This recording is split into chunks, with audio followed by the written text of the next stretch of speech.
She bought the dress on a Tuesday, shoved between two strangers on a crowded subway platform in Brooklyn while the overhead lights buzzed and flickered like dying insects. A red satin thing, marked down twice, hanging crooked on a clearance rack in a store she couldn't really afford to walk into. She told herself she'd return it. She told herself it was stupid, reckless, a waste of $47 she didn't have. But she carried it home anyway, pressed tight against her chest like something stolen. And when she held it up in front of the cracked bathroom mirror that night, something shifted behind her eyes. Something hungry and desperate and tired of disappearing.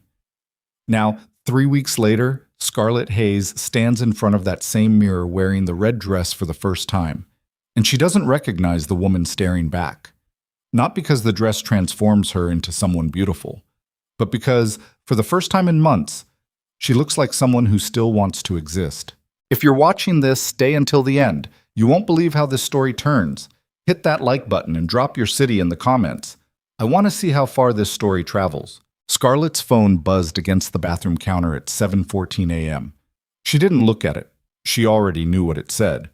Her mother's nurse, the third one this year, the cheapest one the agency offered, confirming the morning medication schedule, asking about refills Scarlett couldn't pay for, reminding her that the home oxygen unit needed servicing by Thursday or the rental company would repo it.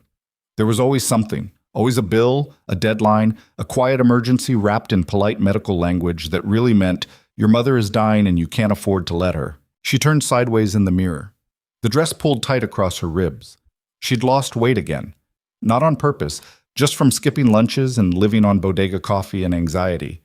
Her collarbones jutted out sharper than she remembered. Her eyes looked too big for her face, circled underneath with the grayish bruising of chronic exhaustion. But the red did something. It put color against her pale skin like a warning sign, like a flare fired into a dark sky. She smoothed the fabric across her stomach and exhaled slowly. "You look ridiculous," she told her reflection. Her reflection didn't argue. The apartment was small enough to hear everything, water dripping in the kitchen, the upstairs neighbor's alarm going off for the third time, traffic grinding through freezing rain on Atlantic Avenue. Scarlett grabbed her coat, a thin black thing with a broken zipper she'd been meaning to fix since October, and pulled it on over the dress, buttoning it up to her throat. Nobody at work would see the red unless she wanted them to. And she didn't know yet if she wanted them to. The subway ride took 43 minutes when the trains ran on time, which they almost never did. Today, the B train stalled twice between DeKalb and Grand Street, and both times the lights went out and the car filled with that particular silence New Yorkers perfected. The silence of people pretending they weren't trapped underground in a metal tube while the world above them kept moving without them. Scarlett stood near the doors with her bag pressed against her hip and her hand wrapped around the overhead pole. The metal was cold enough to ache. She watched her own faint reflection in the dark window glass and tried to remember the last time she'd felt anything close to anticipation about walking into work. She couldn't. Callaway and Crane occupied floors 8 through 14 of a glass and steel building on West 57th Street. The lobby was the kind of aggressive luxury that made Scarlett's teeth hurt. Polished marble, recessed lighting, security guards in tailored suits who looked more like bouncers at an exclusive nightclub than corporate employees. She'd been working there for 11 months as a secretary on the 10th floor, and she still felt like an intruder every time she swiped her badge. The building smelled like money. Not the crumpled, sweaty bills in her wallet, but the other kind. The kind that never touched human hands, that moved silently through accounts and wire transfers and offshore holdings that nobody on the 10th floor was supposed to ask about. She knew things weren't normal. She'd known since month 2, when she accidentally opened a misfiled document marked with a black seal she didn't recognize and found a list of names next to dollar amounts that didn't correspond to any client account she'd ever seen. She closed the file immediately, put it back, and never mentioned it. Because Scarlett Hayes was not stupid. She was broke and desperate and worn down to the bone. But she was not stupid. The job paid 38% more than any other secretarial position she'd been offered. The health insurance was the only reason her mother still had a bed in a facility that didn't smell like bleach and resignation. And the man who signed her paychecks had never once looked at her in a way that made her feel unsafe. Until today. She stepped off the elevator at 8:57 a.m. and shrugged out of her coat in the hallway, draping it over her arm as she walked toward her desk. The red dress caught the fluorescent light and threw it back like a dare. She felt it immediately, the shift in the air, the way conversations dimmed as she passed. Marcus, the security lead on 10, looked up from his phone and his jaw actually dropped. Literally dropped. She saw his mouth fall open and then snap shut, and something cold moved behind his eyes that she'd never seen before. Not attraction, something closer to alarm. "Morning, Marcus." He didn't respond. He picked up his radio and turned away, speaking into it with his hand cupped over the microphone. Scarlett frowned and kept walking. At her desk, she set down her bag and logged into her computer. The office was the usual hum of keyboards and low voices and the coffee machine cycling in the break room. But something was off.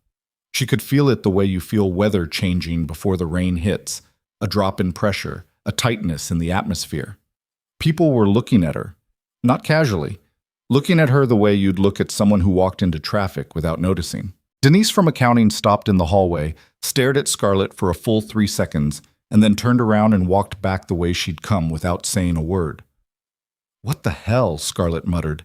She checked her reflection in the dark monitor screen. Same dress, same tired face, same everything, but the way people were reacting, you'd think she'd walked in covered in blood.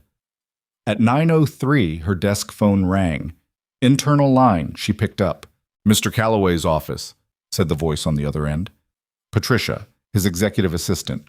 Cold, efficient, terrifying in the way that women who guard powerful men learn to be terrifying. "He needs you upstairs, now." "I just sat down. I haven't even—" "Now, Scarlett." The line went dead. Scarlett stared at the phone in her hand for a moment, then set it down slowly. In 11 months, Damian Calloway had requested her presence in his office exactly twice.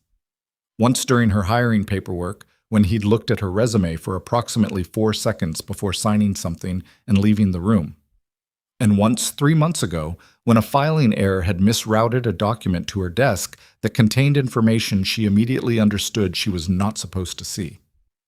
He'd sat across from her in his enormous leather chair, studied her face with those dark, unreadable eyes, and said, "Did you read it?"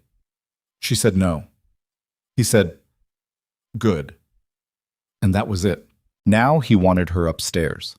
At 9:03 on a Friday morning, while every person on the 10th floor looked at her like she was already dead. She rode the elevator to 14 alone. The doors opened onto a different world, darker, quieter, the kind of silence that cost millions of dollars to engineer. The carpet was so thick it swallowed her footsteps. The walls were lined with abstract art that probably cost more than her mother's annual medical bills. Patricia sat behind a curved walnut desk at the end of the hall, her silver hair pulled back so tightly it looked painful. She didn't look up when Scarlett approached. "Go in," Patricia said flatly. "He's waiting." Scarlett pushed open the heavy door and stepped inside. Damian Calloway's office occupied the entire northeast corner of the 14th floor. Floor-to-ceiling windows looked out over Midtown Manhattan through sheets of freezing rain. The room was dark, except for a single desk lamp throwing warm light across a surface covered in photographs. Damian stood behind the desk with his back to her, one hand pressed flat against the glass, staring out at the city like he was trying to hold it in place. He was tall, 6'2", maybe 6'3", with the kind of build that suggested violence even when he was standing still.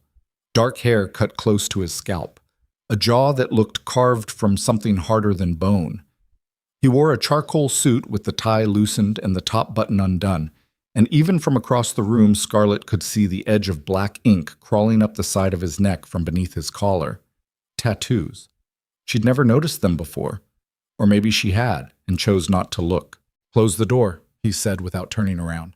She closed it. The click of the latch sounded like a lock engaging. "Sit down." There was one chair in front of his desk. She sat. The leather creaked under her weight. The photographs on the desk were face down, and she could see the white backs of them arranged in rows like some kind of terrible card game. He turned around slowly. His eyes found her immediately. Dark brown, almost black, set deep under heavy brows. He looked at her the way a surgeon looks at an X-ray, searching for something broken. Then his gaze dropped to the dress and stayed there for a long moment, and something shifted in his expression. Not attraction, not anger, something worse, something that looked like grief. Where did you get that dress? He asked. The question was so unexpected that Scarlett almost laughed. What? The dress, Scarlett. Where did you buy it? A store. On Flatbush. Why does it… What store? I don't… It was a clearance rack. Someplace near the subway. I don't remember the name. Why are you asking me about my dress? He sat down heavily in his chair, and for the first time since she'd known him, Damien Calloway looked tired. Not the manufactured tiredness of rich men who worked long hours by choice. Real tired. The kind of exhaustion that comes from carrying something too heavy for too long and knowing you can't set it down. Do you know what that color means? He said quietly. It's red. It means I wanted to wear something that wasn't gray for once. In this building, red means something else. She waited. Her pulse had started doing something irregular in her throat. He reached across the desk and turned over the first photograph. Then the second. Then the third, fourth, fifth, flipping them one by one until the entire surface was covered with images of her. Scarlett going into her apartment building. Scarlett at the bodega on the corner buying coffee. Scarlett helping her younger brother Eli into a taxi outside their mother's care facility. Scarlett laughing, actually laughing, mouth open, eyes crinkled, outside a grocery store on Court Street. Scarlett on the subway, head down, earbuds in, unaware. Every photograph was taken from a distance. Every angle suggested a telephoto lens. Every timestamp showed a different day over the past 3 months. The room tilted. Scarlett gripped the armrests of her chair and felt the blood drain from her face so fast it left her dizzy. "What is this?" she whispered. "Someone has been watching you." "Who?" He leaned back in his chair and pressed his fingertips together. The desk lamp threw shadows across his face that made him look older than 34, made him look ancient, made him look like a man who'd spent his entire life making decisions that ate pieces of him alive. "His name is Vincent Mercer," Damien said. "He used to work for me." There it was.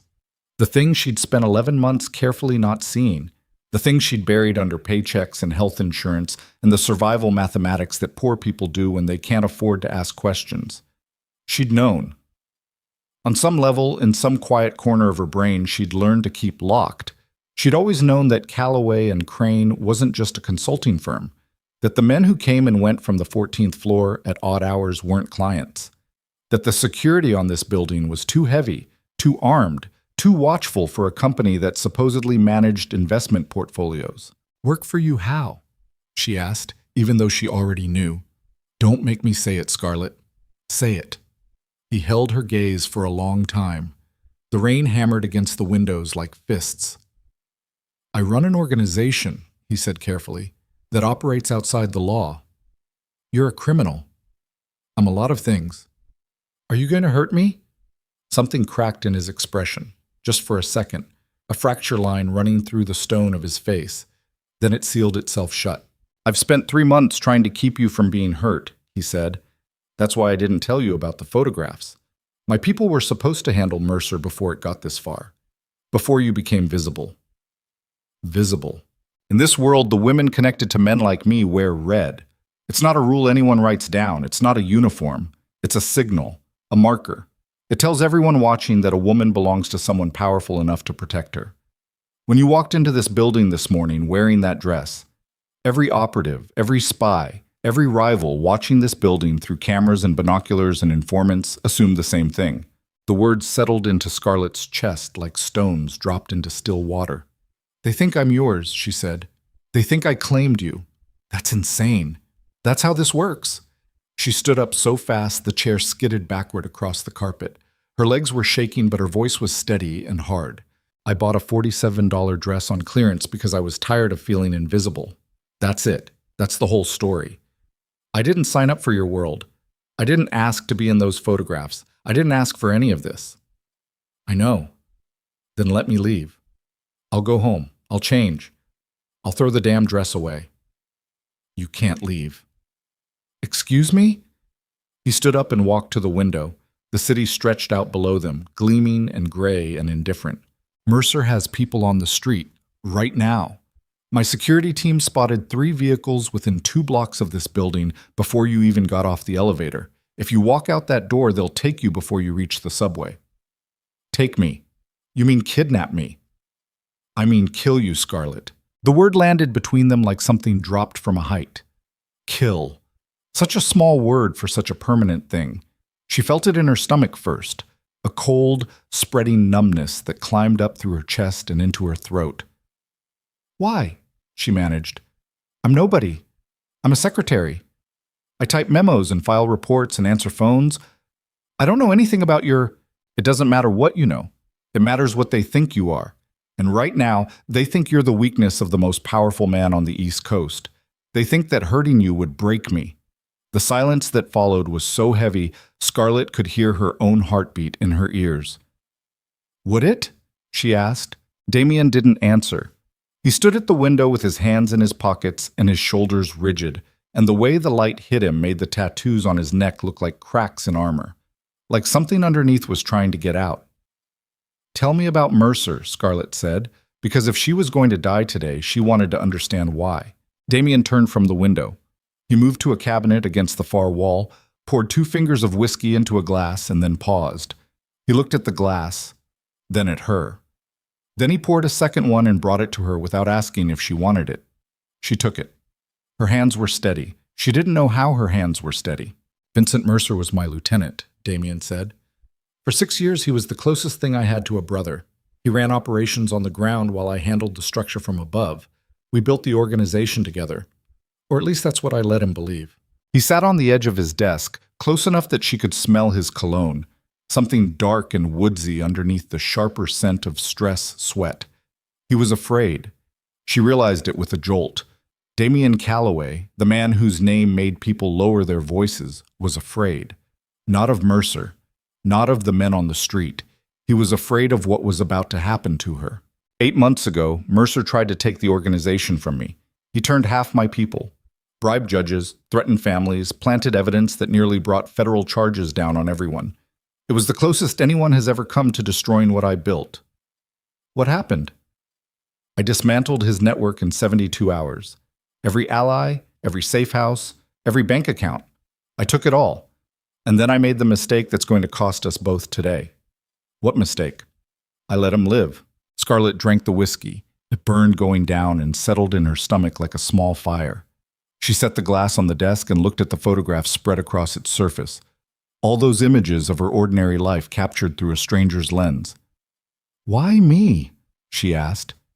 Out of everyone in this building, everyone in your organization, why is he watching me? Damien looked at her for a long time. The answer was written in the shadows under his eyes, in the way his jaw tightened, in the way his hands gripped the edge of the desk like he was holding himself in place. Because I watch you, he said quietly. Not like that. Not through cameras, but in the office, in the hallways. Mercer's people saw it. They reported it. The way I look at you when you're not paying attention. The way I rearranged the security rotation to make sure you always had coverage leaving the building at night. Little things. Things I thought nobody noticed. You've been protecting me for months. I've been watching you for months. The protection was a side effect. That's not better. I know. She pressed her palms flat against her thighs and felt the cool satin of the dress under her fingers. The dress that started everything. The dress that was going to end everything. So what happens now? Now you stay in this building until my people neutralize the threat. How long? Hours. Maybe longer. And if they can't? He didn't answer, but his eyes said it. Then I handle it myself. Scarlett stood and walked to the window. Manhattan lay sprawled below them, towers of glass and steel piercing a sky the color of wet concrete. Somewhere down there, men with guns were positioning themselves around this building because she'd worn a red dress to work. The absurdity of it hit her like a wave, and she felt a laugh building in her chest that she knew would turn into something worse if she let it out. I need to call my brother, she said. I can't let you do that. She turned on him fast. Eli is 17. He takes the subway to school alone. If there are people out there watching me, he's already been moved. My team picked him up from the school entrance 20 minutes ago. He's in a safe location. You took my brother? I relocated your brother to prevent him from being used as leverage against you. He's safe. He's confused and probably angry, but he's safe. The anger that flared through Scarlett was hot enough to burn through the fear. She crossed the space between them in 3 steps and stood close enough to see the small scar bisecting his left eyebrow and the way his pupils dilated when she got near him. "You don't get to make decisions about my family," she said, her voice low and shaking. "You don't get to move my brother like a chess piece. You don't get to protect me without asking first. I am not part of your world, Damien. I am not one of your people. You became one of my people the moment Mercer put a camera on you." "No, I became one of your problems. There's a difference." He looked at her like she'd put a knife through something vital. And then, so quietly she almost missed it, he said, "Yeah, there is." His phone buzzed on the desk. He picked it up, listened for 10 seconds, and his entire body changed. The exhaustion vanished. The vulnerability sealed itself behind concrete. The man who stood in front of her now was not the tired human who'd been talking to her moments ago. This was the other one. The one people whispered about. The one who ran an empire built on fear and blood, and the kind of loyalty you earn by making people understand exactly what happens when they betray you. "How many?" he said into the phone. Whatever the answer was, it made something go flat and cold behind his eyes. "Lock the building down. Nobody in or out. Move the perimeter teams to secondary positions and get Voss on the phone." He hung up and looked at Scarlett. "Sit down." "What's happening?" "Mercer moved faster than we expected. There are vehicles staging on both ends of the block. Armed men in at least 2 of them." "How many?" "Enough." "Enough for what?" He crossed to the far wall and pressed his palm flat against a section of wood paneling that looked identical to every other section. A soft click, and a panel swung open to reveal a compartment built into the wall. Inside, a handgun, 2 loaded magazines, a burner phone still in its packaging, and a thick manila envelope. Damien pulled everything out and set it on the desk in front of her. The phone has 1 number programmed into it. A man named Harlan Voss, former military. He runs a relocation service for people who need to stop existing on paper. "If something happens to me tonight, you call that number. Voss will come for you. He'll take you and Eli somewhere no one will find you." "Damien, the envelope has $60,000 in cash. That covers 6 months of your mother's care and enough left over to start somewhere new. Don't use credit cards. Don't contact anyone from your old life. Don't come back to New York." She stared at the items on the desk, the gun, the phone, the money. The survival kit of a woman who'd done nothing wrong except buy a dress and go to work. "You planned this," she said. "This contingency. You've had this ready since the day I saw the first photograph of you outside your apartment. 3 months. 3 months? You've been carrying this for 3 months and you never said a word." "I was trying to solve it quietly. By letting me walk around blind while a maniac stalked me? By keeping you alive long enough to not need to know." She picked up the envelope. It was heavy, thick with bills she could feel through the paper. $60,000. More money than she'd seen in her entire life. More money than she could earn in 2 years at her desk downstairs. She thought about her mother's oxygen machine, the rental bills, the medication refills, the nurse who called every morning with another problem she couldn't afford to fix. Then she put the envelope back down. "I'm not running," she said. "Scarlett, I've been running my entire life. Running from bills, from landlords, from phone calls I couldn't answer because I knew what they'd say. Running from the fact that my mother is dying and I can't stop it, and the best I can do is make sure she dies in a clean room instead of a dirty one. I'm done running." "This isn't a metaphor. There are men with weapons outside this building who want to use you to destroy me. Then stop them." "I'm trying. Try harder." Something happened in his face then. A tectonic shift beneath the stone. His jaw unclenched. His shoulders dropped half an inch. And for one unguarded moment, he looked at her with an expression so raw and unprotected that it physically hurt to witness. "You should be terrified right now," he said. "I am terrified. But I'm also angry. And right now the anger is winning." He almost smiled. Not quite. His mouth twitched at one corner and then caught itself, like smiling was a muscle he hadn't used in so long it had forgotten how to fire. "You remind me of someone," he said. "Who?" "Me. Before all of this." The building's intercom crackled to life. 3 sharp tones followed by a voice Scarlett recognized as Marcus, the security lead from the 10th floor. "Sir, we've confirmed 6 vehicles. Two additional foot teams approaching from the west. Mercer's been spotted on 56th. Damien's hand moved to his phone. He was already dialing, already shifting into the cold, mechanical version of himself that made empires run and men obey. "Get every available man to the lobby," he said into the phone. "I want the stairwells locked, the service entrances sealed, and the backup generator tested. If Mercer wants a war tonight, he's going to get one." He looked at Scarlett one more time. The light from the desk lamp caught the edge of something silver at his collar. A thin chain, almost invisible, disappearing beneath his shirt. He saw her notice it, and his hand moved unconsciously to cover it. "Stay in this room," he said. "Don't open the door for anyone except me or Marcus. If you hear gunfire, I know, call Voss. If you hear gunfire, get away from the windows. The glass is reinforced, but it's not bulletproof above the 8th floor. Move to the interior wall and stay low." He walked toward the door and paused with his hand on the knob. The rain streaked down the windows behind him in silver ribbons, and the city lights blurred through the water like something seen through tears. "Scarlett? What? The dress looks good." Then he was gone, and the door closed behind him with a sound like a casket lid dropping. And Scarlett Hayes stood alone in the office of one of the most dangerous men on the eastern seaboard, surrounded by surveillance photographs of her own life, while armed men gathered in the streets below to wage a war over a woman in a red dress who'd only wanted to feel alive for one morning. She walked to the window and pressed her forehead against the cold glass. 14 stories below, she could see the street, tiny cars inching through freezing rain, headlights smeared across wet asphalt, people rushing along sidewalks with umbrellas and hunched shoulders, completely unaware that the building above them was about to become a fortress. She counted the black SUVs, 2 at the north end of the block, 2 more at the south intersection, a 5th idling in the mouth of an alley across the street. As she watched, the 5th vehicle's door opened and a man stepped out. Tall, lean, wearing a long dark coat that hung open in the rain.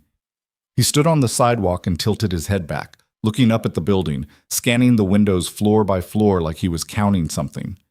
His gaze reached the 14th floor and stopped. Scarlett couldn't see his face clearly from this distance, but she felt it, the weight of his attention, the precision of his focus, the cold calculation of a man who'd spent months studying her through a lens and was now seeing her with his own eyes for the first time. Vincent Mercer. He stood there in the freezing rain, looking up at her, and then slowly raised one hand. He waved. Scarlett stepped back from the glass so fast she knocked the whiskey tumbler off the desk. It shattered against the hardwood floor, and the sound was sharp and clean and final, like something breaking that could never be put back together. Her phone, her real phone, the one in her coat pocket, vibrated. She grabbed it with shaking hands and looked at the screen. Unknown number, a text message, 4 words. "Nice dress, sweetheart." The building's lights flickered once, then twice, then went dark. And somewhere far below, in the lobby of Calloway and Crane, the first gunshot exploded through the silence, like the opening note of a symphony written in blood. The gunshot echoed up through 14 floors of steel and concrete and glass like something alive, like something with teeth, and Scarlett felt it in her kneecaps before she heard it with her ears. The building's emergency lights kicked on 3 seconds later, dim red strips running along the baseboards, turning Damien's office into something that looked like the inside of a wound. She dropped to the floor, not because anyone told her to, because her body made the decision before her brain caught up, the way a hand jerks back from a hot stove before the pain signal even reaches conscious thought. Her knees hit the hardwood, and the broken whiskey glass crunched under her shin, and she felt a bright sting of pain but didn't look down because looking down meant taking her eyes off the door, and the door was the only thing between her and whatever was happening in the floors below. A second gunshot, closer. Then a burst of automatic fire, quick and percussive, like someone hammering nails into sheet metal at an impossible speed. Then screaming. Not movie screaming, not the clean, dramatic kind you hear in theaters. This was the ugly version, panicked, animal, the sound human beings make when they suddenly understand that the world has changed and will never change back. Scarlett pressed her back against the interior wall, exactly where Damien told her to, and pulled her knees to her chest. The red dress bunched around her thighs. Her hands were shaking so badly she had to press them flat against the floor to keep them still, and even then she could feel the tremors running up through her wrists and forearms like small electrical currents. The burner phone sat on the desk above her. Voss's number, the escape hatch, the $60,000 in the manila envelope. Everything she needed to survive was 3 feet above her head, and she couldn't make herself stand up to reach for it. More gunfire, this time from multiple directions, overlapping bursts that created a wall of sound so dense it seemed to vibrate the air itself. She could feel the building absorbing the impact somewhere below, the way you feel a truck passing on a highway through the soles of your feet. Then her real phone buzzed again. Same unknown number. Coming up, 2 words. That was all. She stared at them until her vision blurred and the letters swam, and then she did something she hadn't done since she was 9 years old, and her father walked out the front door with a suitcase and never came back. She stopped being afraid. Not because the fear went away. It didn't. It was still there. Enormous, suffocating, pressing against the inside of her skull like a living thing trying to crack its way out. But something else rose up underneath it. Something harder. Something that had been building for years through every unpaid bill and every ignored phone call, and every night she lay awake calculating whether she could afford her mother's medication and her brother's school supplies in the same month. A bedrock layer of fury so old and so compressed, it had become something almost geological. She stood up. Her shin was bleeding where the glass cut her, a thin line of red running down to her ankle. She ignored it. She picked up the burner phone, turned it on, and put it in the pocket of her dress. She took the manila envelope and shoved it under the couch cushion, not hidden, exactly, but out of the way. Then she looked at the gun on the desk. She didn't touch it. She'd never held a gun. She'd seen them. Growing up in a neighborhood where gunshots were weekend background noise, you saw plenty. But she'd never picked one up, never felt the weight of one in her hand, and she understood instinctively that holding a weapon you didn't know how to use was worse than holding nothing at all. Instead, she grabbed the heavy crystal decanter from the cabinet. Whiskey sloshed inside. It was solid, maybe 4 pounds, with a thick glass base that could crack a skull if she swung it hard enough. The door handle rattled. Scarlett pressed herself against the wall beside the doorframe, the decanter raised above her shoulder, her breath coming in shallow pulls through her nose. She could smell her own sweat, sharp, chemical, the kind your body produces when adrenaline floods the system and overrides everything civilized. The handle rattled again, then 3 quick knocks, 2 short, 1 long. "It's Marcus," a voice said through the door. "Open up." She didn't move. "Scarlett, open the damn door. We need to move you." She reached for the handle with her free hand, turned it, and stepped back in one motion, keeping the decanter raised. Marcus came through the doorway fast, low, tactical, a compact submachine gun pressed against his chest. Behind him, a second man she didn't recognize. Young, maybe 25, with a shaved head and blood on his collar. Marcus's eyes found the decanter, and he almost looked impressed. "Put that down." "Where's Damien?" "7th floor. Mercer's people breached the parking garage. They came up through the service elevator shaft. Calloway's handling it." "Handling it how?" Marcus's jaw tightened. The blood on the young man's collar was still wet, and she noticed his hands were shaking worse than hers. "The way he handles everything. You need to come with me. We're moving you to a secure room on 12. "He told me to stay here." That was before they cut the building's external communications. Landlines are down, cell service is being jammed on the lower floors. If this room gets compromised, you're trapped. "And 12 is better?" 12 has a reinforced panic room, ballistic walls, independent ventilation. It was designed for exactly this kind of scenario. Scarlett looked at Marcus. Really looked at him. He was in his late 30s, with the kind of face that had absorbed too many impacts and healed slightly wrong each time. Thick hands, calm eyes. The kind of man who'd been in enough bad situations to know the difference between dangerous and hopeless. "How bad is it?" she asked. "We've got it under control." "Marcus, how bad?" He held her gaze for 3 beats too long. "We've lost 4 men in the lobby, 2 more on 6. Mercer brought more firepower than we anticipated." "Than you anticipated or than Damien anticipated?" Something flickered behind Marcus's eyes. "Move. Now." They went through the door and into the hallway. The emergency lights cast everything in that sick red glow. The walls, the carpet, the abstract paintings that now looked like crime scenes. The young man with the shaved head took point, his weapon sweeping corners and doorways with a mechanical efficiency that told Scarlett he'd done this before. Marcus walked behind her, one hand on her shoulder, guiding her toward the stairwell at the end of the corridor. "Why did Mercer let him live?" Scarlett asked as they moved. 8 months ago. Damien said he let Mercer live. Why would someone that smart make a mistake that obvious? Marcus didn't answer for a moment. They reached the stairwell door and the young man pulled it open, checking the vertical space above and below before nodding them through. "It wasn't a mistake," Marcus said finally, his voice echoing in the concrete shaft. "Damien doesn't make mistakes. He makes choices. And sometimes the choices are wrong. That's the same thing. No, a mistake means you didn't know better. A choice means you did." They descended 2 flights. The stairwell smelled like cordite and something metallic that Scarlett realized was blood. On the landing between 13 and 12, she saw it, a smear across the concrete wall, already darkening, with a handprint dragged through it like someone had tried to hold themselves up and failed. She stopped walking. Marcus's hand tightened on her shoulder. "Don't look at it. Keep moving." "Whose is that?" "Keep moving, Scarlett." They reached 12.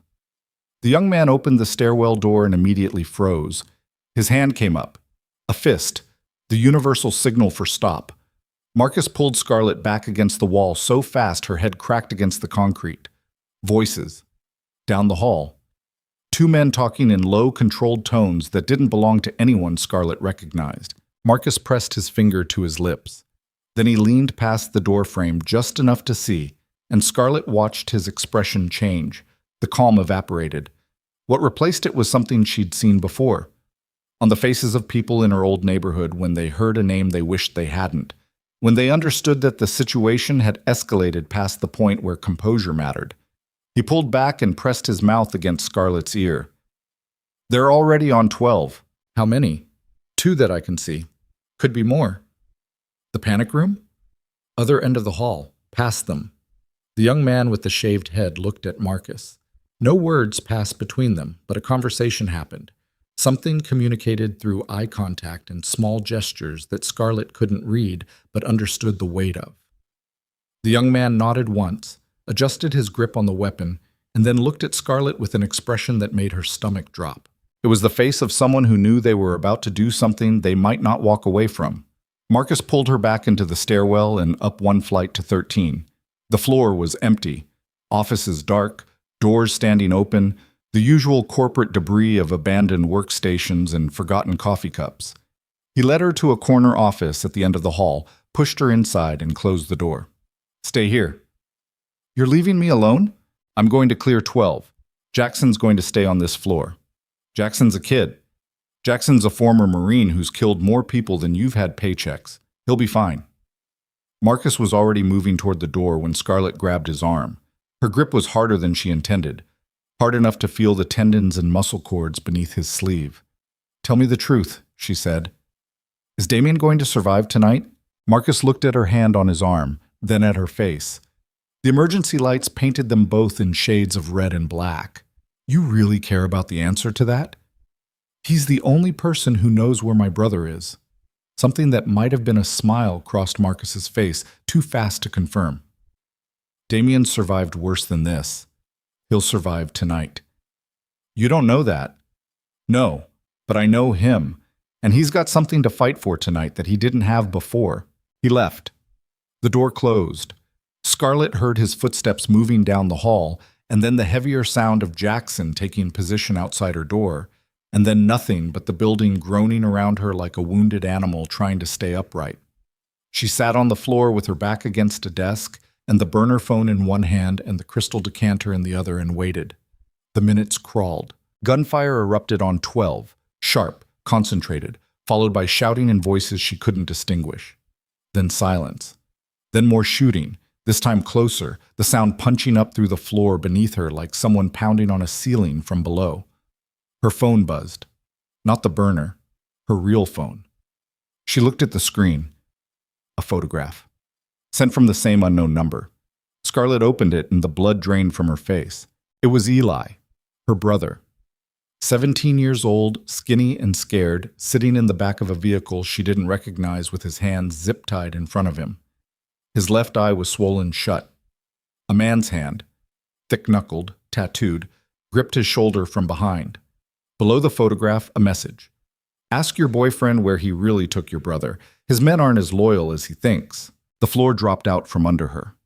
Not physically. The building didn't move, the ground didn't shake, nothing in the material world shifted at all. But inside Scarlett's chest, something collapsed, a structural failure, a load-bearing wall giving way under pressure it was never designed to hold. She stared at the photograph of her brother's bruised face and felt every molecule of trust she'd extended toward Damien Calloway in the last 3 hours crack and splinter and fall. His team picked Eli up from school. That's what Damien said, relocated him. Safe location. But what if Damien's team wasn't Damien's team anymore? What if Mercer hadn't just turned half his people 8 months ago? What if some of them never turned back? She stood up fast enough to see stars. The decanter clattered against the desk. She crossed to the door and yanked it open. Jackson spun toward her, weapon raised, then lowered it when he saw her face. Get back inside. I need to talk to Damien. He's not available. My brother, the kid your people picked up from school this morning, where is he? Jackson's expression didn't change. He was good, trained, controlled, the kind of face that gave away nothing. But his eyes moved, just slightly, a flicker to the left and down, the involuntary tell of a man processing information he didn't expect to need. I don't have details on that operation, he said. That was Henley's team. Who is Henley? One of Calloway's. Where's Henley? Jackson paused. The pause lasted 1 second too long. Henley was on lobby security tonight. Was? He's one of the 4 we lost downstairs. The corridor stretched out in front of Scarlett like a tunnel. The red emergency lights pulsed against the walls. Somewhere below, the building continued to absorb violence, muffled impacts, distant shouts, the mechanical sound of doors being breached. Henley was dead. The man who took her brother was dead. And Damien, the man who ordered the pickup, who told her Eli was safe, who handed her $60,000 and a burner phone and looked at her with those dark eyes full of something she'd almost believed was genuine, was 7 floors below fighting a war he might not win, while her brother sat bruised and zip-tied in a vehicle she couldn't find. She looked at Jackson. I need Marcus's radio frequency. I can't. My 17-year-old brother is being held by someone who may or may not work for your boss. The man who was supposed to protect him is dead on the lobby floor. Either you give me a way to reach Marcus, or I walk down those stairs myself and find Damien and ask him to his face which one of his people sold my brother to Mercer. Jackson stared at her. The kid with the shaved head and the blood on his collar and the Marine training that kept his hands steady while everything around him burned. He looked at this woman in a red dress with a cut on her shin and fury in her eyes, and something shifted in his calculation. He unclipped his radio from his vest and held it out. Channel 4. Marcus checks in every 6 minutes. She took it. Their fingers touched briefly and his were ice cold. Jackson. Yeah. When this is over, I want a name. Whoever drove the vehicle that picked up my brother. I want to know who they are. That's above my... A name, he swallowed. I'll see what I can do. Scarlett went back into the office and closed the door. She stood in the dark room with the radio in one hand and her phone in the other, the photograph of Eli's bruised face glowing on the screen. And she understood something with a clarity so sharp it felt like a blade pressing against her sternum. She was alone. Not metaphorically.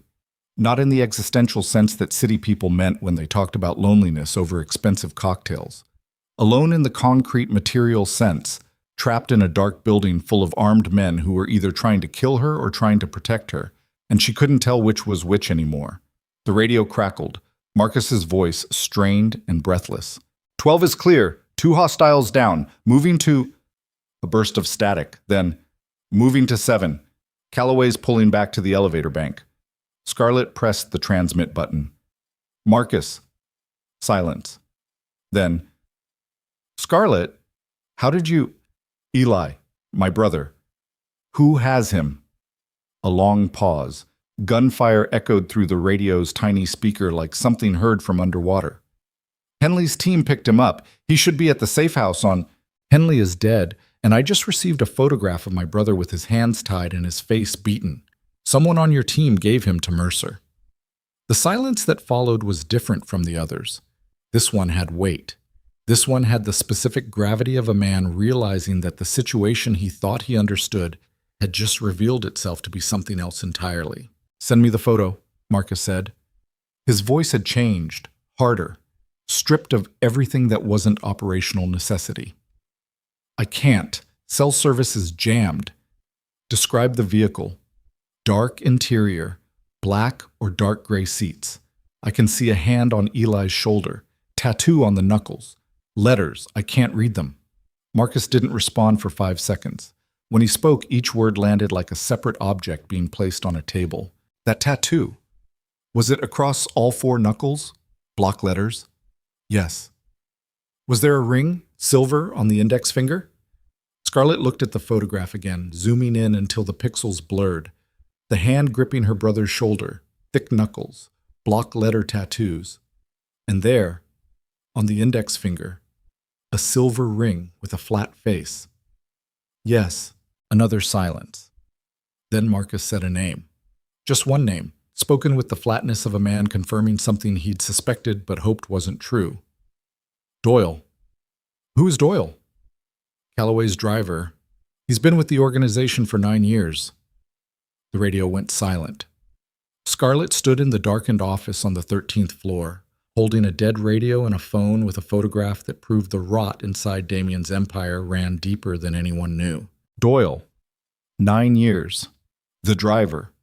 The man who moved the boss from point A to point B, who knew every route, every safe house, every schedule. The man closest to the machine's engine. And he belonged to Mercer. Below her, the gunfire shifted, moving laterally now, floor to floor like something spreading. The building shuddered, a deep structural vibration she felt in her teeth. Then the radio crackled one more time. Not Marcus. A different voice, deeper, rougher, a voice she'd never heard through a speaker but recognized immediately from the way it made the air feel thinner. Damien. Scarlett. His breathing was ragged. She could hear the effort in each word, the way syllables caught on something in his chest. Marcus told me. About Eli. About Doyle. Where's my brother, Damien? I'm going to find him. Where is he? I don't know yet, but I'm going to find him. You told me he was safe. You looked me in the eyes and told me, I know what I told you. You were wrong. A pause. She heard something in the background. Metal scraping concrete, boots on stairs, a man's voice shouting orders she couldn't make out. Yes, Damien said, I was wrong. If anything happens to him, it won't. If anything happens to my brother, I will burn everything you've built to the ground. I don't care what it costs. I don't care what happens to me. I will go to every federal agent, every journalist, every person with a badge and a grudge, and I will take apart your entire empire with my bare hands. Do you understand me? Silence on the radio.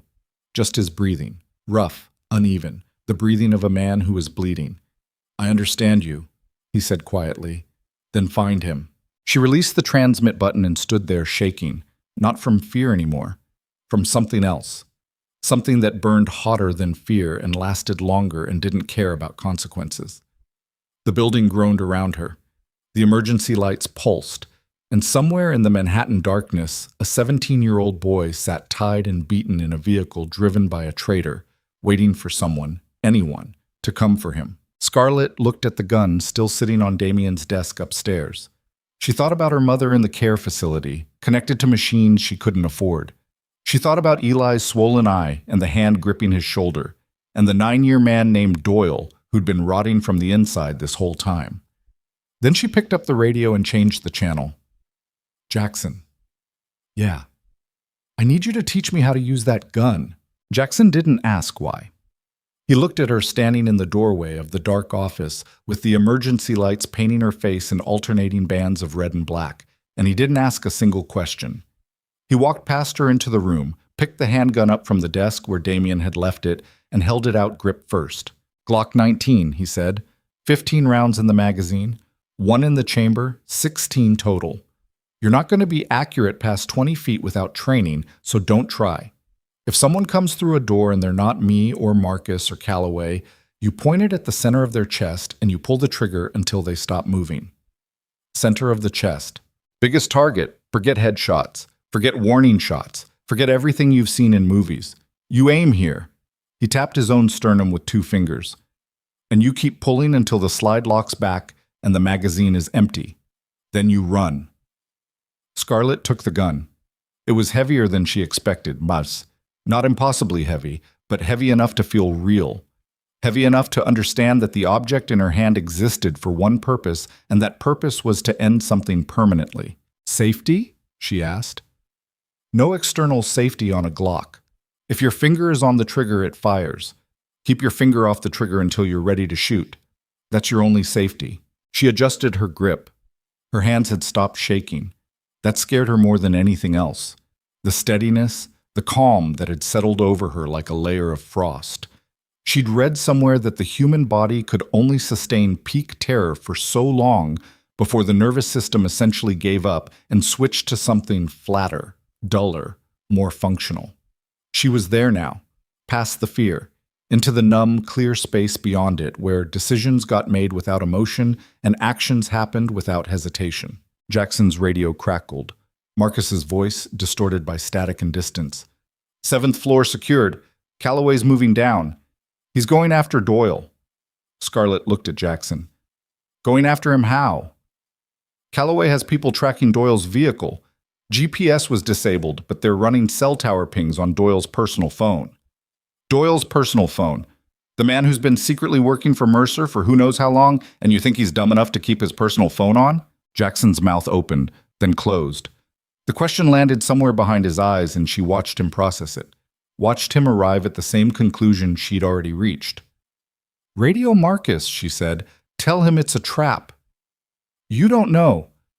Doyle has been inside Damien's operation for 9 years. 9 years, Jackson. He knows every protocol, every tracking method, every countermeasure. If his phone is still pinging, it's because he wants it to. He wants Damien to follow the signal. Jackson stared at her for 2 seconds. Then he grabbed the radio. Marcus? Marcus, do you copy? Static. Then Marcus's voice strained. Go. The cell ping on Doyle. Scarlett thinks it's bait. If Doyle's been turned, he knows our tracking protocols. He'd dump the phone unless he wants us to find him. Marcus's voice went flat. Where's Calloway now? He left 2 minutes ago, headed for the garage. Alone? He took Reeves and 2 others.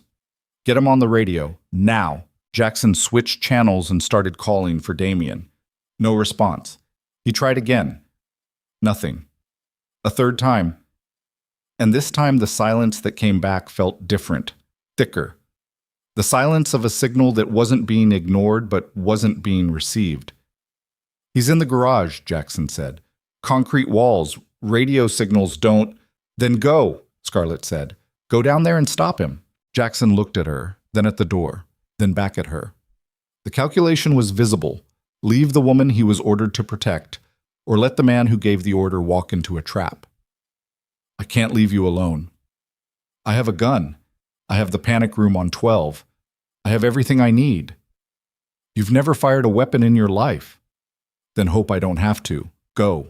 He went. She heard his boots hammering down the stairwell, fast, hard, each impact echoing up through the concrete shaft like a countdown. Then the stairwell door slammed shut below her and the sound cut off, and she was alone. Truly alone now. Not with Marcus outside the door, not with Jackson standing guard. Alone in a dark office on the 13th floor of a building under siege, wearing a red dress and holding a gun she barely knew how to use, while somewhere below her, the most dangerous man she'd ever met walked into a trap set by his own driver. She moved. Not toward the stairwell. She wasn't stupid enough to descend into a firefight with 16 rounds and 0 training. She moved toward the panic room on 12. Marcus said it was clear. 2 hostiles down. If the hallway was empty, she could reach it in under a minute. The stairwell was colder than before. The air tasted like smoke now. Not thick, not choking, but present. Something was burning on a lower floor. She took the stairs 1 flight down, the gun held in front of her with both hands the way Jackson had shown her, finger off the trigger, barrel pointed at the ground. She reached the 12th floor landing and pressed her ear against the door. Nothing. She pushed it open slowly, 1 inch at a time, and looked down the corridor. Emergency lights. Empty hallway. Two bodies on the carpet near the far end. The hostiles Marcus had neutralized. She could see them from here, dark shapes crumpled against the wall, motionless. She forced herself to look away. The panic room was the last door on the left. She walked fast, keeping close to the wall, the gun heavy in her hands. Her shoes made soft sounds on the carpet. The silence was enormous, the kind of silence that made her hyper-aware of her own breathing, her own heartbeat, the rustle of the dress fabric against her thighs with each step. She reached the door. It was open. Not unlocked, open. 6 inches of space between the heavy steel door and the frame, spilling dim light into the hallway. Scarlett stopped. Marcus said he cleared this floor. Marcus said 2 hostiles down. But who opens a panic room and leaves it ajar? She stood at the edge of the door frame and listened. Nothing from inside. No movement, no breathing, no sound at all. She pushed the door with her shoulder and let it swing wide. The panic room was small, maybe 12 by 15 feet, concrete walls, no windows. A bank of monitors on the far wall showed security camera feeds from throughout the building. A desk, 2 chairs, a case of water bottles, emergency supplies stacked in the corner, and a laptop. Open, glowing. Sitting in the center of the desk with a video paused on the screen. Scarlett approached it with the gun raised. Her eyes swept the room.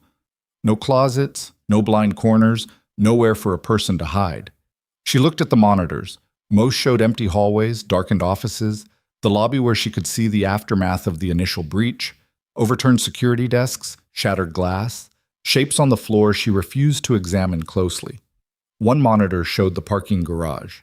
She could see figures moving there, small, pixelated, impossible to identify. She turned to the laptop. The video was frozen on a single frame. She recognized the setting immediately. Damien's office.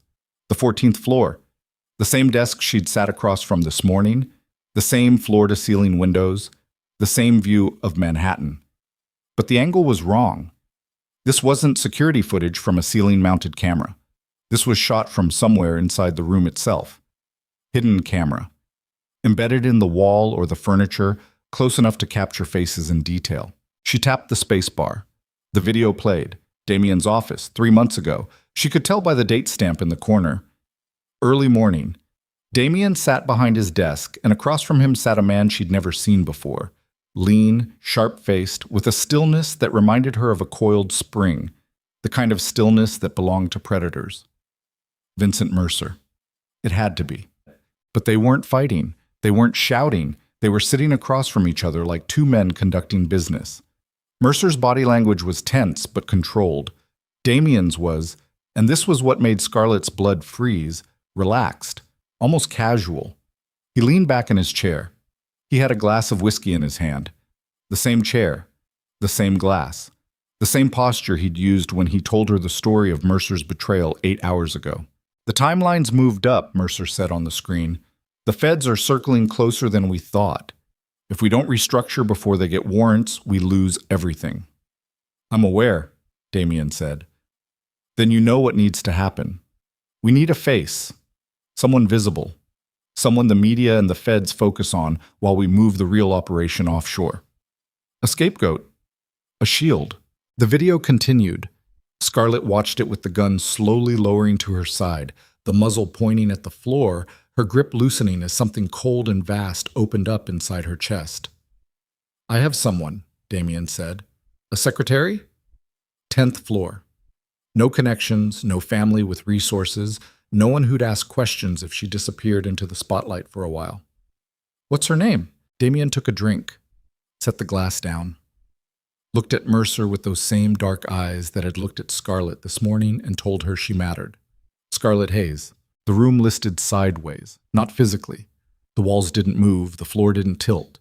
But something inside Scarlett's inner ear, some fundamental mechanism that kept her oriented in space and time, simply stopped working.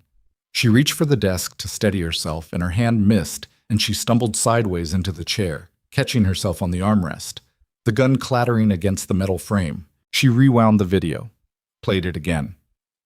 Listened to Damien say her name with the same mouth that had told her she was the only good thing left in his world. Watched him discuss her like an asset, like a tool, like a $47 dress on a clearance rack, cheap enough to use and disposable enough to discard. The video continued, more details.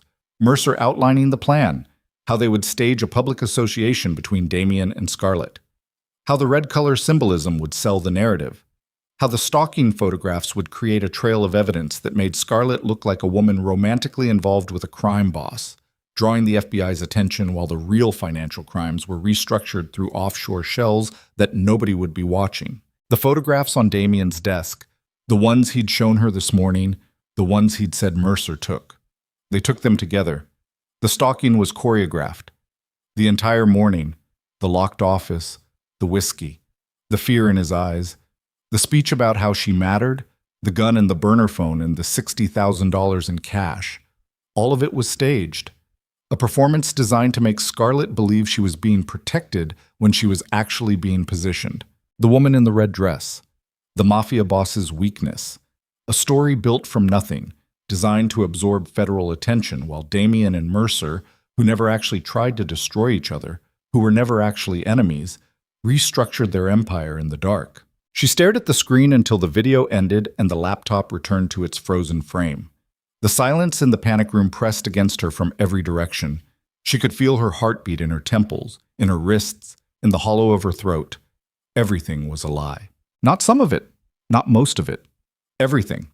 From the moment she walked through the lobby in a red dress that some part of the operation probably engineered her toward buying, she thought about it now, how the dress appeared on a clearance rack in the one store she always walked past, at the exact price point she could barely justify. Coincidence?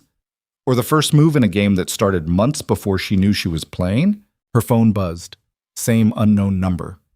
Mercer, or whoever was on the other end. Now you know. Come downstairs. Bring the gun. I'll give you your brother back. She looked at the monitors. The parking garage feed showed the figures more clearly now. 4 men near a dark vehicle. One of them was tall. Even in the grainy footage, even pixelated and colorless, she recognized the way he stood, the set of his shoulders, the angle of his head. Damien. He was talking to someone. Not fighting, talking. The same casual posture, the same relaxed body language. On another monitor, she saw Jackson emerging from the stairwell into the garage level, weapon raised, moving fast toward Damien's position. She watched Damien turn. She watched him raise his hand, a calm gesture, palm out, the universal sign for stop. And she watched Jackson lower his weapon. Not because he was ordered to, but because the expression on Damien's face, whatever it was, whatever combination of authority and reassurance it communicated, told Jackson that everything was fine, under control. Nothing to worry about. The same expression he'd used on Scarlett all morning. She looked at the gun in her hand. 16 rounds. She looked at the monitor showing Damien in the garage. She looked at the text message on her phone offering her brother's return in exchange for her presence downstairs. 2 liars. 2 men who'd used her. One had her brother. The other had spent the morning convincing her he was different from every other man who'd ever taken something from her without asking. Scarlett picked up the laptop, tucked it under her arm, and walked out of the panic room. She moved down the hallway past the bodies she didn't look at, through the stairwell door, and started descending. Not toward the garage where Damien was conducting whatever business he was actually conducting. Not toward the lobby where Mercer's people waited. Toward the 8th floor, the server room, the place where every piece of data, every financial record, every encrypted file that Calloway and Crane had ever generated was stored on machines that hummed day and night behind locked doors. Because Scarlett Hayes wasn't going to be a scapegoat. She wasn't going to be a shield. She wasn't going to be the woman in the red dress who took the fall, while 2 men who pretended to be enemies burned the evidence and rebuilt their empire somewhere warm. She was going to take everything. Every file. Every transaction, every name, every account number, every wire transfer to every offshore shell company that Damien and Mercer thought was buried deep enough to never surface. She was going to copy it all onto the burner phone Damien gave her, the one with Harlan Voss's number programmed into it, the man who could make people disappear. And then she was going to use that information to get her brother back. And if that didn't work, she was going to give it all to the FBI. The stairwell was dark, and it smelled like smoke and blood and the specific metallic tang of a building that had absorbed too much violence in too short a time. Scarlett descended floor by floor with the gun in one hand and the laptop under her arm and the red dress whispering against her legs with each step. And she thought about the word Damien had used this morning when he described what Mercer's photographs had done. Visible. He'd made her visible. On purpose. As part of a plan she was never supposed to understand. She reached the 8th floor landing and pressed her hand against the door. Beyond it, the server room waited. The nervous system of Damien Calloway's entire operation, every secret stored on hard drives behind a door that her 10th floor badge shouldn't be able to open. But she'd worked here for 11 months, and she'd noticed things. Things she'd filed away in that quiet, locked corner of her brain. Things like the security code Patricia typed into the 14th floor keypad when she thought nobody was watching. Things like the maintenance access protocols that recycled every 90 days using a pattern Scarlett had identified by month 4. She wasn't a spy, she wasn't trained, she wasn't brave. She was a secretary who couldn't afford to be stupid. Scarlett punched in the code, heard the lock disengage, and pushed through the door into a hallway washed in blue emergency light. The server room hummed at the far end like something alive, like something with a pulse, and she walked toward it carrying 16 bullets and a stolen laptop, and the cold, burning certainty that the only person who was going to save her family was herself. Behind her, 3 floors below, the gunfire started again. Louder now, sustained, the sound of 2 forces colliding with the full weight of their hatred behind every trigger pull. And somewhere in that violence, Damien Calloway fought a war that was never real against an enemy who was never truly his enemy, while the woman he'd chosen to sacrifice descended into the beating heart of his empire with everything she needed to destroy it. The server room was cold enough to make her breath visible. Rows of black machines hummed in the blue emergency light, stacked floor to ceiling in metal racks, their indicator lights blinking in patterns that looked almost like Morse code. The air smelled like recycled coolant and ozone and the faint chemical sweetness of overworked processors.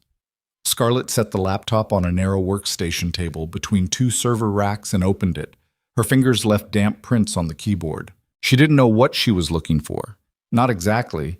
But she knew what accountants knew, what secretaries who filed reports for 11 months learned without trying, the architecture of how information was organized.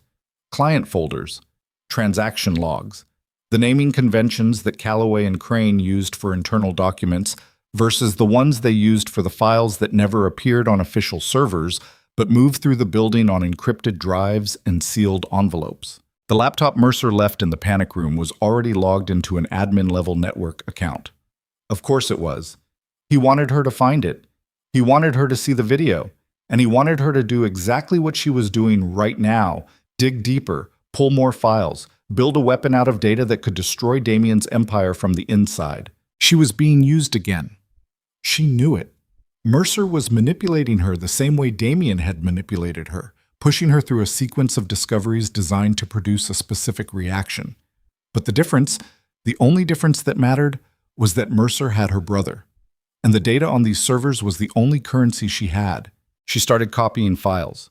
Financial records first, wire transfers, account numbers, routing information for entities she'd never heard of. Then communications, encrypted emails between addresses that used randomized alphanumeric strings instead of names. Then the personnel files. Every operative, every soldier, every corrupt official on Damien's payroll, organized by region and ranked by value. Hundreds of names, thousands of transactions, millions of dollars flowing through channels so complex they looked like circuit diagrams. The burner phone's storage filled quickly. She deleted Voss's number to make room, the escape hatch, gone, and kept copying.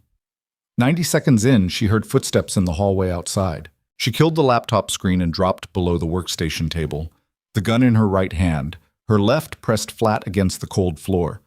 The footsteps were slow, deliberate. Not the rushed tactical movement of someone clearing a floor, the relaxed pace of someone who knew exactly where they were going. The server room door opened. From under the table, Scarlett could see shoes. Black leather. Expensive. The kind of shoes that cost more than her monthly rent. They walked slowly between the server racks, stopping every few steps, and she heard a sound she couldn't place at first. A soft clicking, rhythmic, almost casual. Someone snapping their fingers. Walking through a server room during a firefight, snapping their fingers like they were keeping time to music only they could hear. The shoes stopped 3 feet from the workstation table. "You can come out, Scarlett." Mercer's voice.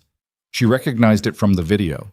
Smooth, controlled, the voice of a man who treated conversation like a chess game and never moved a piece without knowing the next 6 moves. She didn't move. "I know you're under the table. I know you have the Glock. I know it has 16 rounds, and I know you've never fired a weapon in your life. So let's skip the part where you pointed at me and your hands shake. And we both pretend you might actually pull the trigger, and let's talk about your brother instead." Scarlett stood up slowly. The gun was in her hand, but she kept it at her side, barrel pointed at the floor.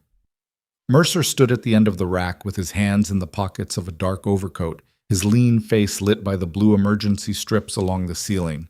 He was younger than she expected, maybe 40, with the kind of angular features that looked carved rather than grown.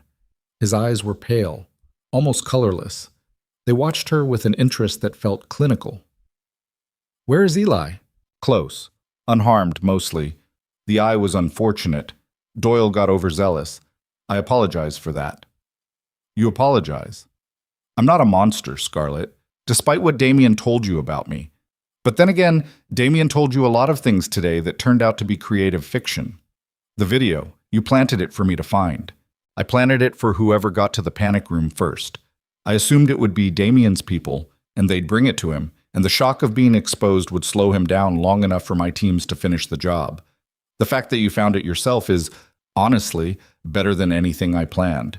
You're more resourceful than your file suggests." "My file? Damien keeps dossiers on everyone in the building. Yours is thin. Secretary, Brooklyn, sick mother, unremarkable. He underestimated you." "And you don't?" Mercer tilted his head. The gesture reminded her of a bird examining something it was deciding whether to eat.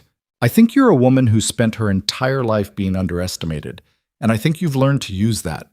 I think you walked into this building wearing a red dress because some part of you was done being invisible. And I think right now, with that phone full of stolen data and that gun you don't know how to use, you're more dangerous than anyone in this building, including me. Give me my brother. Give me the phone. At the same time.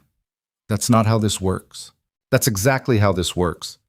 You want the data because it's your insurance policy against Damien. I want my brother because he's 17 and scared and someone hit him in the face. We trade. Right here. Right now." Mercer studied her. The server racks hummed around them. Somewhere below, the gunfire had stopped. Not tapered off, not faded, but stopped. The sudden silence was worse than the noise. It meant something had ended. She didn't know what. "There's a problem with your proposal," Mercer said. "The data on that phone is useful to me, yes, but it's not essential. I have my own copies, my own access. I've been inside Damien's network for 9 years through Doyle. Everything you just copied, I already have." The words landed like a punch to the diaphragm. Scarlett felt them physically. A contraction in her core, a tightening of every muscle in her abdomen. "Then why did you lead me here?" she asked. "Why the video? Why the laptop? Why let me think?" "Because I needed you to stop trusting Damien, and I needed him to know that you stopped. Those are 2 different objectives, and the data was never the point. You are the point, Scarlett. You've always been the point." "I'm nobody. I'm a secretary." "You're the woman Damien Calloway looks at when he thinks nobody's watching. You're the variable his entire emotional architecture is built around. That's not nothing. That's everything." "He was using me. The video proves that 3 months ago, Damien and I had a conversation about using you as a federal shield." "That's true. That was the plan. What the video doesn't show is what happened after." Mercer took one hand out of his pocket and held up a finger. "1 week after that meeting, Damien called me. Middle of the night. He said the plan was off. He said he'd found another way to restructure the finances that didn't involve a civilian. I asked him why he changed his mind. Do you know what he said?" Scarlett didn't answer. Her grip on the gun had tightened without her noticing. She could feel the textured polymer grip pressing grooves into her palm. He said, she laughed. "That's it. He was watching you through the lobby camera. You were leaving the building, talking to someone on your phone, and you laughed. And apparently that was enough to make one of the most ruthless men on the East Coast abandon a strategy that would have saved his empire. You're lying. I'm many things, but I haven't lied to you tonight. Not once. Check the timeline.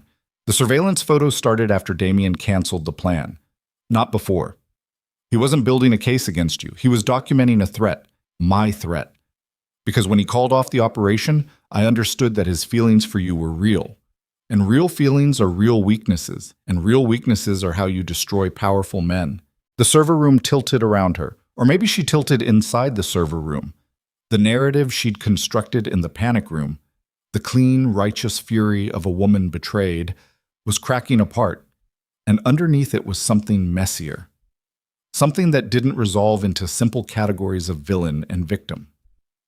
"You started stalking me," she said slowly, after he called it off.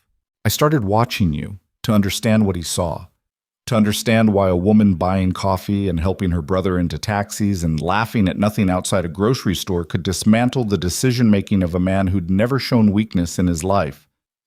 And then you used the photographs to threaten him. I used the photographs to remind him that anything he cared about could be taken. Yes. And tonight, the attack, the siege, all of it is real. The firepower is real. The bodies are real. The danger to you is absolutely real. But the objective was never the building. The objective was never money or territory or revenge. The objective was proving to Damien that he can't protect you, that caring about you makes him weak, that the only way to keep you alive is to give me back what I'm owed. Full partnership, equal control, everything he took from me 8 months ago. You're using me as ransom. I'm using you as a mirror. I'm showing Damien what he looks like when he has something to lose." A sound from the hallway. Boots. Multiple sets moving fast. Mercer's head turned toward the door, and his expression shifted. The first crack in his composure. A flicker of calculation that told Scarlett his timeline was tighter than he wanted her to know. "Give me the phone, Scarlett. Walk out of this building. Take your brother and go." "Where's Eli?" "Van on 55th. Gray. Connecticut plates. Doyle's inside. Your brother is in the back seat." "And if I don't give you the phone?" Mercer's pale eyes hardened. "Then you become a variable I can't control. And I don't leave variables uncontrolled." The boots in the hallway were closer now. Voices. She heard Marcus shouting something, and then Jackson's voice answering, and then a third voice that made everything inside her chest contract into a fist. Damien. He was on this floor, coming toward the server room, and he sounded nothing like the man she'd spoken to on the radio 30 minutes ago. His voice was raw, scraped, the voice of someone who'd been running and fighting and bleeding, and who had arrived at the end of his capacity for control. "Mercer!" The shout came from somewhere down the corridor, muffled by walls and distance but unmistakable. "I know you're in there. Come out." Mercer looked at Scarlett. The clinical interest in his eyes was gone. What replaced it was something faster, more dangerous. The energy of a man whose plan had reached the moment of maximum commitment. He reached into his coat.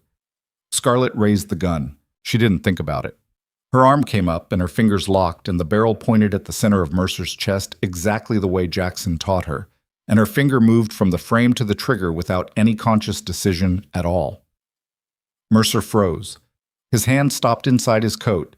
His eyes went to the gun, then to her face, and what he saw there made him reassess something fundamental. "You won't shoot me," he said. But there was a question mark hidden inside the statement. "My brother has a bruised face and zip ties on his wrists. Don't tell me what I won't do." The server room door exploded inward.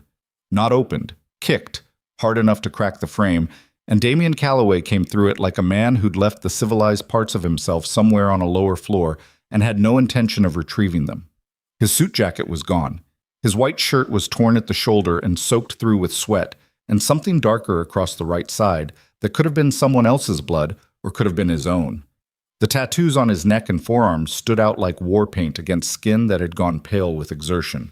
He held a handgun with the casual competence of someone who'd been carrying weapons longer than he'd been carrying briefcases. Behind him, Marcus and Jackson, both armed, both breathing hard. Damien's eyes found Mercer first, then Scarlett. Then the gun in Scarlett's hand pointing at Mercer's chest. Then the laptop on the workstation. Then the burner phone beside it. He processed all of it in about 2 seconds, and Scarlett watched the understanding move across his face like weather, fast, dark, and devastating. "Scarlett," he said, "put the gun down." "No." "Scarlett, he has Eli. Your driver took my brother and gave him to this man, and you didn't know because your organization is rotting from the inside and you've been too busy playing king to notice." Damien's jaw worked. The muscles in his neck corded. He looked at Mercer with an expression that went past hatred into something geological, something old and pressurized and patient. "Where's the boy, Vincent?" "Safe, for now." "That's not an answer. It's the only one you're getting until we discuss terms." "There are no terms. There's you handing me the location of a 17-year-old kid, and there's what happens to you if you don't." Mercer smiled. It was the first time Scarlett had seen him smile, and it made her stomach turn, not because it was cruel, but because it was genuine. He was enjoying this, the convergence of forces, the impossible geometry of a woman with a gun pointed at him, a man with a gun pointed at him, and the knowledge that the only leverage left in the room was a boy tied up in a van on 55th Street. "Damien," Mercer said calmly, "let's be honest with each other. For the first time, maybe. In front of her." He gestured at Scarlett. "Tell her about the meeting 3 months ago. Tell her what we planned." "That's over." "Tell her it was a mistake. I called it off. After you agreed to use her as a federal shield, after you picked her name off a list and decided her life was worth less than your empire. Tell her that part." Damien looked at Scarlett. Not at the gun, not at the laptop, at her. And what she saw in his face wasn't the smooth, controlled performance she'd been watching all day. It was wreckage, the expression of a man standing in the ruins of something he'd destroyed himself. "I was going to use you," he said. The words came out rough, scraped raw, like they were being pulled from somewhere he'd bricked shut. 3 months ago, Mercer and I had a plan to restructure the organization's finances, and the plan required someone visible, someone the feds would focus on while we moved the real assets. I chose you because you were convenient, because you had no protection, because you were exactly the kind of person this world eats without noticing. Scarlett's gun didn't waver. Her arm was steady. Her breathing was steady. Everything inside her was screaming, but the outside held. "Then I watched you," Damien continued, "not through cameras, through the lobby, through the hallways. I watched you carry your mother's medical bills in your bag and never complain. I watched you cover for colleagues who treated you like furniture. I watched you buy coffee for the security guards every Friday, even though you couldn't afford it. And I watched you laugh outside that grocery store on Court Street with your phone pressed against your ear, and you looked—" His voice cracked. He sealed it shut, swallowed, started again. "You looked like someone who still believed the world could be good. And I couldn't take that from you. So you called it off," Scarlett said. "And then you watched Mercer come for me, and you kept it secret, and you let me walk into this building wearing a red dress, and you sat me down in your office, and you performed being afraid for me while 6 men died in the lobby downstairs. 4 men. 4 men died because you couldn't admit that your past nearly killed me. Yes?" The word hit the room like something dropped from a height. Yes. No defense, no justification, no elaborate explanation, just the single syllable of a man accepting a weight he couldn't redistribute. Mercer broke the silence. Touching, truly. "Now, the terms." Scarlett pivoted. Not physically. She kept the gun on Mercer, but her focus shifted, and Mercer saw it happen, and something in his pale eyes adjusted. "No terms," Scarlett said. "Here's what happens. You call Doyle. You tell him to untie my brother and let him out of the van. I stay on the phone with Eli until he confirms he's safe and on a public street with people around him. Then I put this gun down and I walk out of this building, and you two can kill each other or make a deal or burn the whole thing to the ground. I don't care. But Eli walks free first. And the data on the phone, I keep it. Insurance. If anything happens to me, my brother, or my mother, ever, it goes to the FBI, the IRS, and every news outlet in the country." Mercer looked at Damien. Damien looked at Scarlett. The server racks hummed around them like a mechanical choir, and the blue light made everyone's face look like something carved from ice. "She's good," Mercer said to Damien. "I see why you all—" "Call Doyle," Damien said. "Now." Mercer held Damien's stare for a long time. The 2 men stood 12 feet apart in a cold room full of stolen secrets, and the air between them was so thick with history and violence and the specific hatred that only comes from intimacy that Scarlett could almost see it. a physical substance, dense and dark, connecting them like a chain. Then Mercer pulled a phone from his coat, the same hand Scarlett had watched him reach for earlier. Not a weapon, a phone. He dialed. It rang twice. "Doyle, let the boy go." A pause.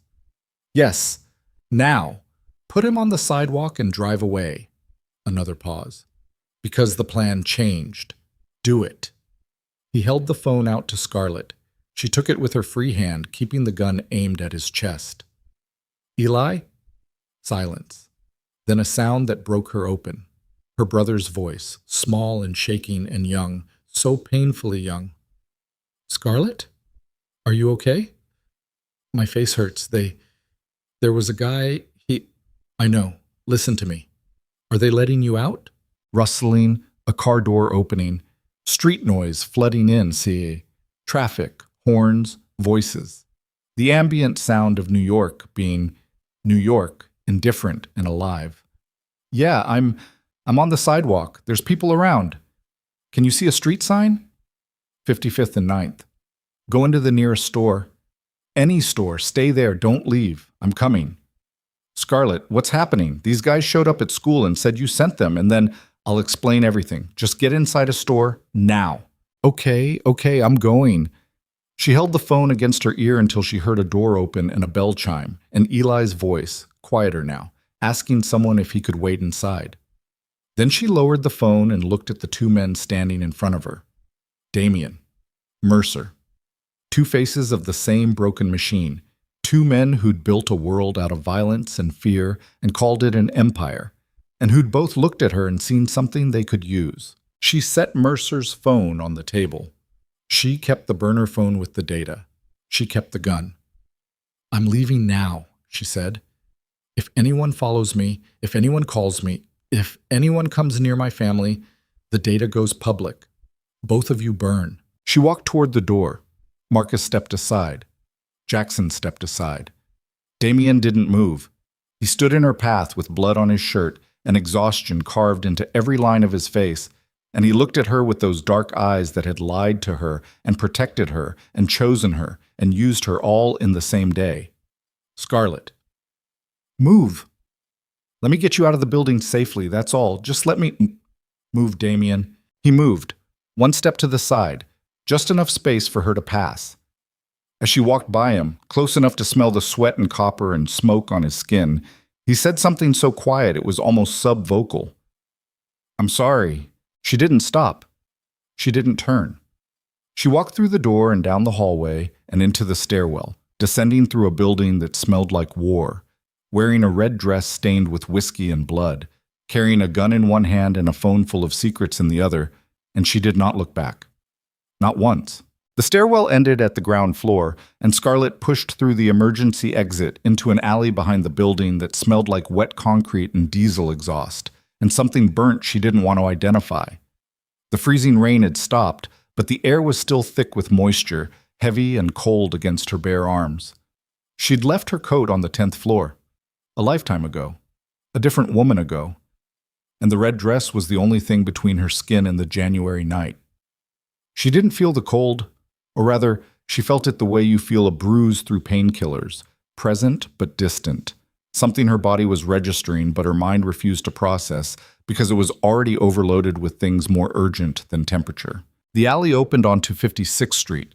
She turned west and walked fast, the gun tucked into the waistband of the dress against the small of her back. Uncomfortable, potentially dangerous, but invisible under the drape of the satin. The burner phone was in her left hand. Her real phone was in her right. She looked like any other woman walking through Midtown at night, underdressed, hurrying, head down. The city was doing what it always did. Taxis honked, steam rose from subway grates. People with umbrellas and takeout bags moved around her without seeing her. She reached 55th and 9th in 4 minutes. The corner bodega had a yellow awning and a cat sleeping in the window, and the kind of fluorescent lighting that made everyone inside look slightly ill. She pushed through the door and the bell chimed, and there was Eli. He was sitting on an overturned milk crate near the counter, holding a bag of frozen peas against his left eye.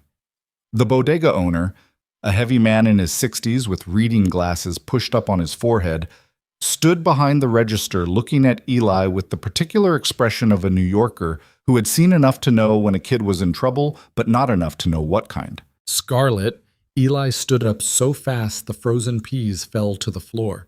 He was taller than she remembered. When had he gotten taller? And thinner, and his face was a mess. The left eye was swollen almost shut, the skin around it already darkening from red to purple. His lower lip was split. His school uniform shirt was torn at the collar. She crossed the distance between them and put her arms around him and held on. She didn't say anything. Couldn't. The words were somewhere below her throat, trapped under a layer of compressed emotion so dense it had become physical.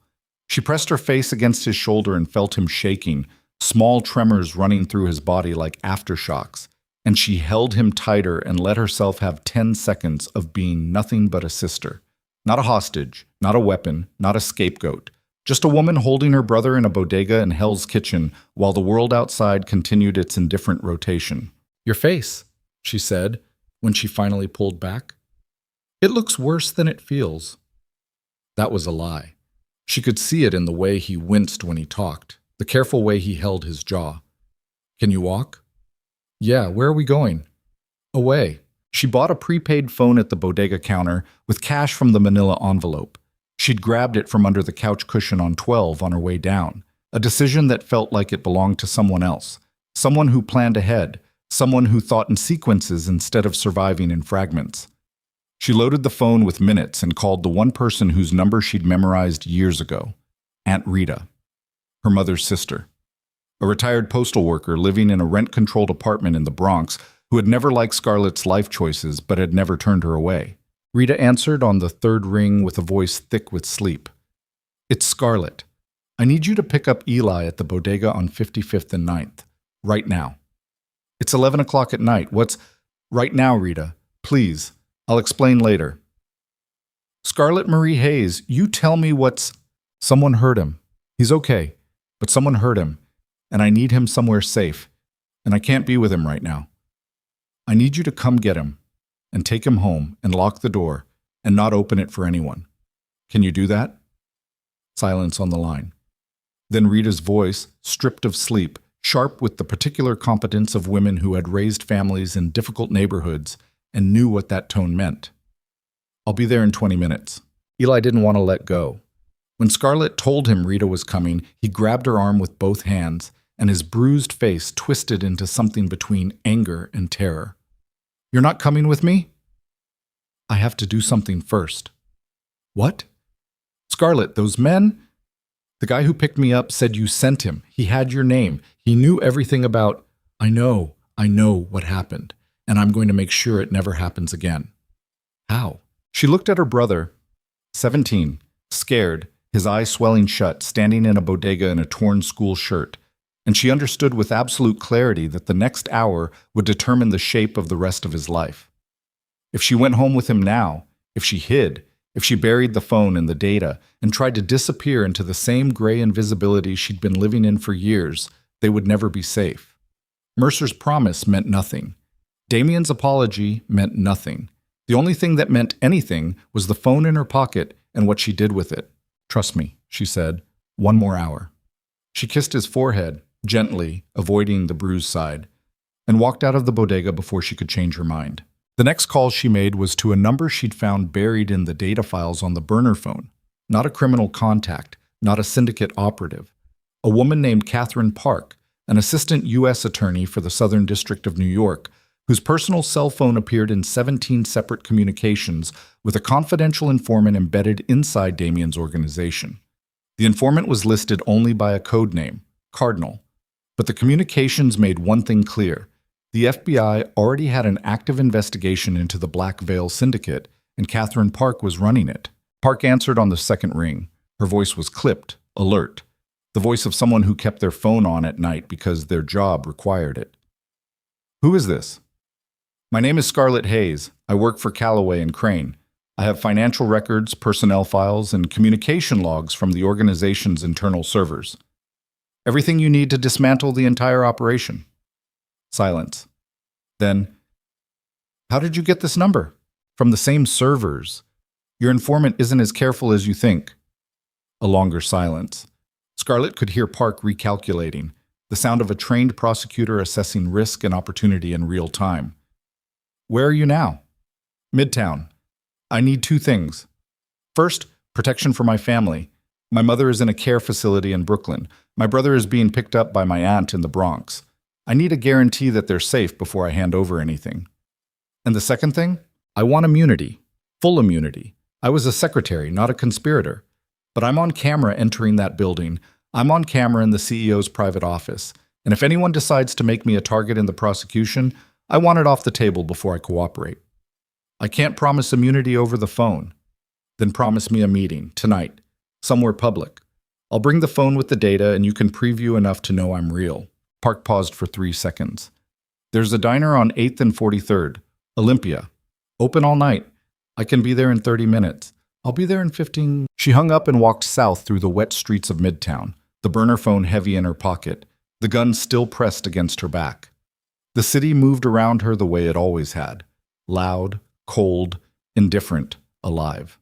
She passed couples arguing on street corners, delivery guys on electric bikes weaving through traffic, a man playing saxophone under a scaffolding with a hat full of coins. Nobody looked at her twice.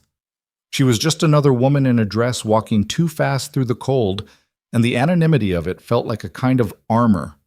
The same invisibility she'd spent years resenting now functioning as the only thing keeping her alive. She reached the diner at 11:42 p.m. It was the kind of place that existed in every New York neighborhood. Cracked vinyl booths, laminated menus sticky with syrup, coffee that tasted like it had been brewed during a different administration. She took a booth near the back with a clear sight line to both the front door and the kitchen exit, and she ordered coffee she didn't drink, and she waited. Park arrived at 12:09. She was smaller than Scarlett expected, maybe 5'4", with a sharp jaw and dark hair cut close, and the kind of eyes that had spent too many hours reading surveillance transcripts and grand jury testimony. She sat down across from Scarlett without ordering anything and placed a leather portfolio on the table between them. "Show me," Park said. Scarlett placed the burner phone on the table and opened the files. Financial records first, the wire transfers, the routing numbers, the offshore shell companies. Park's expression didn't change, but her breathing did. It got slower, more controlled. The breathing of someone who was looking at the thing they'd been building toward for years. "Personnel files," Scarlett said, scrolling. "Every operative in the organization, organized by region. Payment records going back 3 years. And these," she opened the communications folder. "Encrypted emails between Damian Calloway and Vincent Mercer discussing the organizational restructuring, including a plan to use me as a federal decoy." Park looked up from the phone. Her eyes were steady, measuring, the eyes of a woman who had been lied to professionally and had learned to read the architecture of deception. "Why are you doing this?" Park asked. "Because a man I worked for decided my life was disposable. Because his partner kidnapped my brother. Because 4 people died tonight in a building I go to every day to answer phones and file reports, and nobody in that organization thought I was worth warning." "And the immunity?" "I was a secretary, Ms. Park. I typed memos. I didn't launder money or order hits or run operations, but I know how prosecutors work. I know that when you build a case this big, you look for easy targets to flip. People with thin files and no protection. People like me. I'm not going to survive this only to get crushed by the legal system." Park studied her for a long time. The diner hummed around them. The clatter of dishes, the hiss of the grill, a radio playing something old and sad behind the counter. "I can get you a preliminary agreement by morning," Park said, "contingent on the data being verified and your full cooperation with the investigation. My family first, protection in place before I hand over the phone.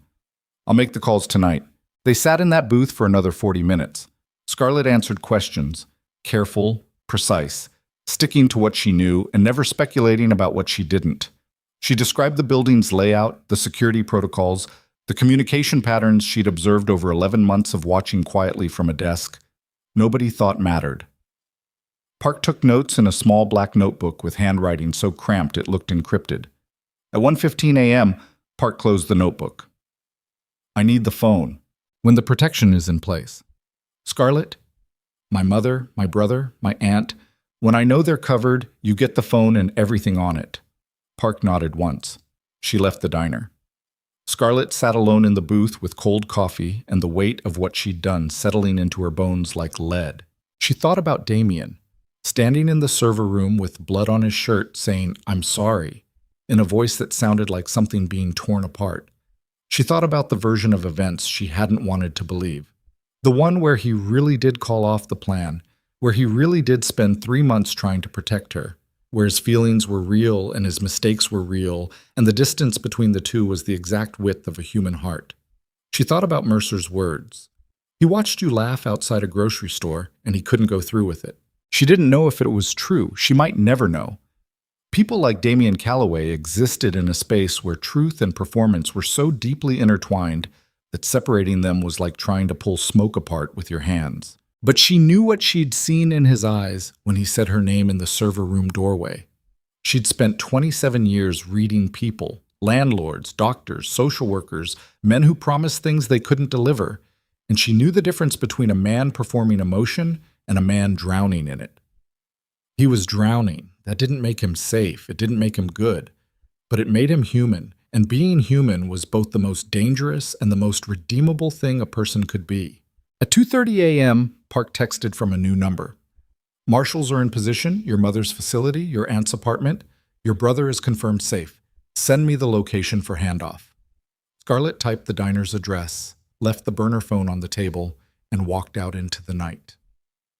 3 months passed. Scarlett Hayes lived in Chicago now, a one-bedroom apartment in Rogers Park with radiators that clanked and windows that didn't seal properly, and a landlord who returned calls approximately never. It was not glamorous, it was not beautiful, it was hers, and the rent came from a salary she earned working as an administrative coordinator for a medical supply company that had never heard of the Black Veil Syndicate and whose CEO's biggest secret was a mediocre golf handicap he lied about at corporate retreats. Her mother had been transferred to a facility in Evanston. Better equipment, better staff. A room with a window that looked out on a courtyard with actual trees instead of a parking lot. The bills were covered, partly by insurance from Scarlett's new job, partly by the $60,000 from the manila envelope that she'd set aside in a savings account and drew from monthly in careful, calculated amounts. Blood money. She knew that. She used it anyway, because her mother's lungs didn't care about the moral provenance of the oxygen keeping them inflated. Eli lived with Aunt Rita now, finishing his junior year at a school in the Bronx that had a functioning science lab and teachers who learned his name within the first week. His eye healed. The bruising faded through a spectrum of purple to green to yellow to nothing. And by February, the only visible evidence of what happened was a small scar on his lower lip where the split hadn't closed cleanly. He didn't talk about that night. Scarlett didn't push. Some things healed better in silence. The federal investigation moved slowly, the way federal investigations always did. Depositions, document analysis, grand jury proceedings that ground forward with the mechanical patience of a system designed to outlast the people it prosecuted. Scarlett gave her testimony 3 times. Each time, she sat in a room with fluorescent lights and cheap coffee and attorneys who asked her the same questions in slightly different configurations. And each time she answered with the precise, emotionless accuracy of someone who had spent 11 months filing documents for an organization that turned out to be a criminal empire and had developed an excellent memory for detail. They didn't ask about the dress. They didn't ask about feelings. They didn't ask about the moment in Damien's office when he looked at her and said, "You matter to me," with an expression that made her chest ache. The law wasn't interested in those things. The law wanted numbers, dates, names, transaction records. The law wanted the skeleton of the empire without the skin. She gave them everything. At night, alone in her apartment with the radiators clanking and the L train rattling past her window every 12 minutes, Scarlett sometimes stood in front of her closet and looked at the red dress. She'd brought it with her to Chicago. She didn't know why. It hung at the back, behind winter coats and work blazers, a slash of crimson in a row of muted colors. She never wore it. She never took it out. But she couldn't throw it away.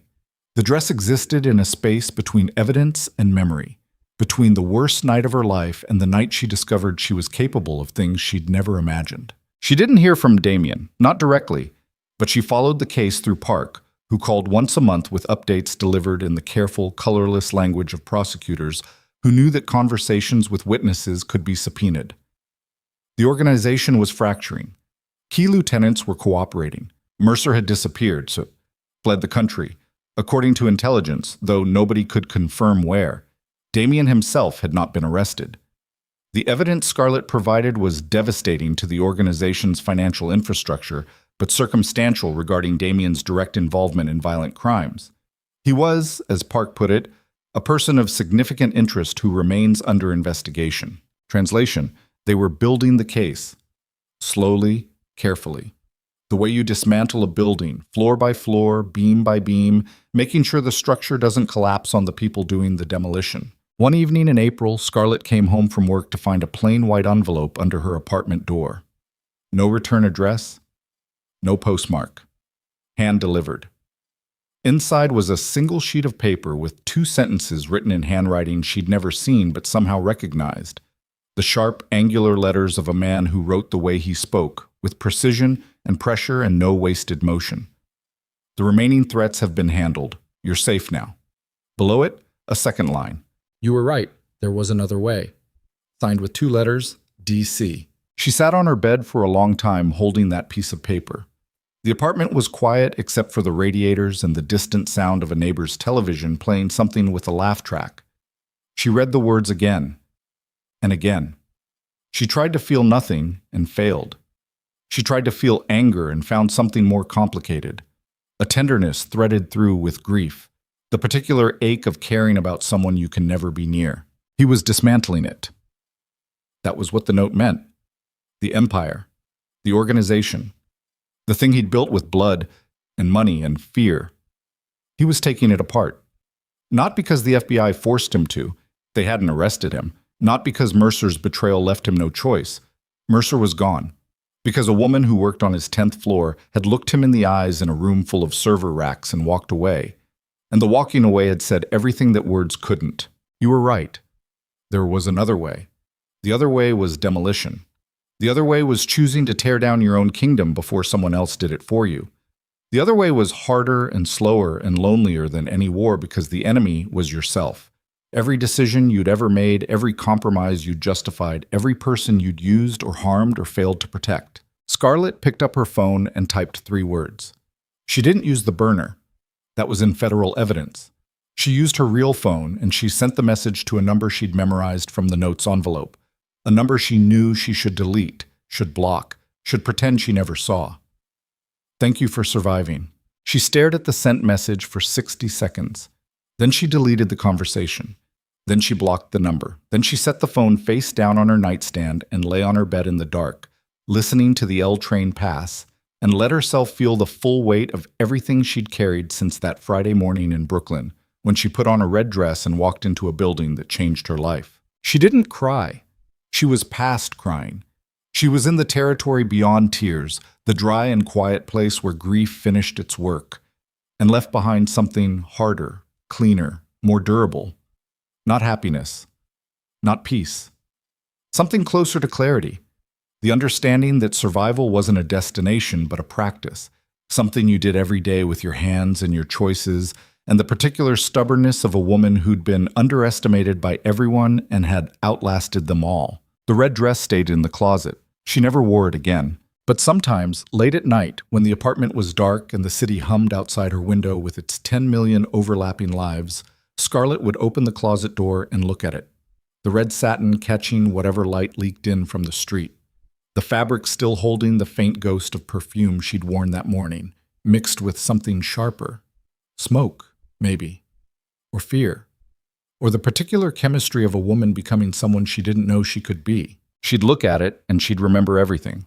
The photographs on the desk, the whiskey that burned going down, the sound of gunfire climbing through 14 floors of steel and glass, Marcus's steady hands, Jackson's young face, Mercer's pale eyes, the weight of the Glock in her grip, her brother's voice on the phone, small and scared, the server room's blue light, the diner's cracked vinyl, Catherine Park's careful handwriting, and Damien, always Damien, standing in a doorway with blood on his shirt, saying her name like it was the last word he knew.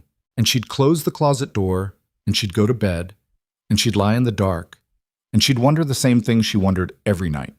Whether the man she'd walked away from was still out there somewhere, taking apart the ruins of his empire one piece at a time. Whether the process of destruction could also be a kind of construction, a building of something new from the wreckage of something terrible. Whether the note under her door was a goodbye or a beginning or both at once. She never found out. Some people walk into your life like a bullet, fast, devastating, impossible to remove without leaving a scar. They don't stay. They're not meant to stay. They exist for a single, violent, transformative moment, and then they're gone, and the hole they leave behind becomes part of your architecture, part of what holds you up. Scarlett Hayes survived. Not gracefully, not without cost, but completely, thoroughly, on her own terms, and with her own hands, and wearing a red dress she bought on a Tuesday for $47 on a clearance rack in Brooklyn, and somewhere in New York, in a city that eats soft people alive, but occasionally, just occasionally, lets the stubborn ones walk out with their spines intact. Damian Calloway sat in an empty office in a building that no longer belonged to him, dismantling the last pieces of an empire he'd spent his life building, and he thought about a woman who laughed outside a grocery store on Court Street with her phone pressed against her ear. He didn't call her. He didn't write again. He didn't try to find her. He just sat there in the dark, alone with the sound of a city that never stops moving, and he let her go. Because that was the other way. The harder one. The only one that meant anything.